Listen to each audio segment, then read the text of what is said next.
Okay, let's solve this system. And we can see that this system is not linear because there is a square here, but it is decoupled because the first equation doesn't have the y. The second one has the x and y, but the first one doesn't have the y, only has x. Then we can solve the first one first. And then the solution of the first one is x equals to c1 e to the 3t. And now we can use this initial condition.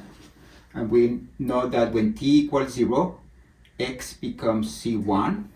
And on the other hand, we want it to be -1. Then c1 must be -1. And therefore, x is -1 e to the 3t. We continue by replacing this information in the second equation, and then we get dy dt equal to 6y plus -e to the 3t squared. That will give us an e to the 6t. And then we can solve this by a guessing technique. The general solution is the solution of the homogeneous plus the particular solution. The solution of the homogeneous is what we get when we make this equal 0, and therefore the solution of the homogeneous is c2 e to the 6t. And the particular solution, for the particular solution, we look at the non-homogeneous part and we try to look for something similar.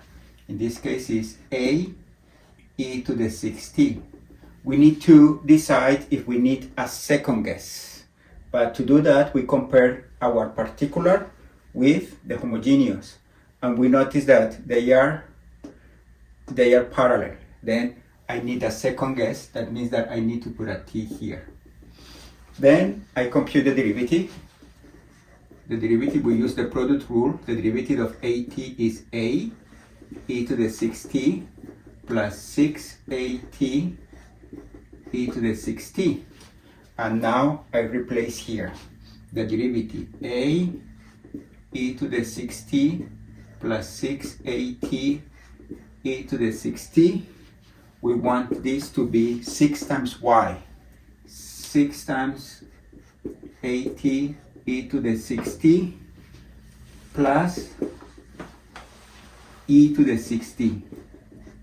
Let's see, this part that has the t, it cancels out. This was expected. And we end up with a e to the 6t equal is e to the 6t, and therefore a must be 1. Therefore, the general solution is the solution of the homogeneous plus the particular solution. And now we find the initial condition. We use this to find the C2. Then when t equals 0, y becomes C2. And on the other hand, we want this to be 2. Therefore, y is 2 e to the 6t plus t e to the 6t. And we already have that x is negative e to the 3t. Then this is the solution.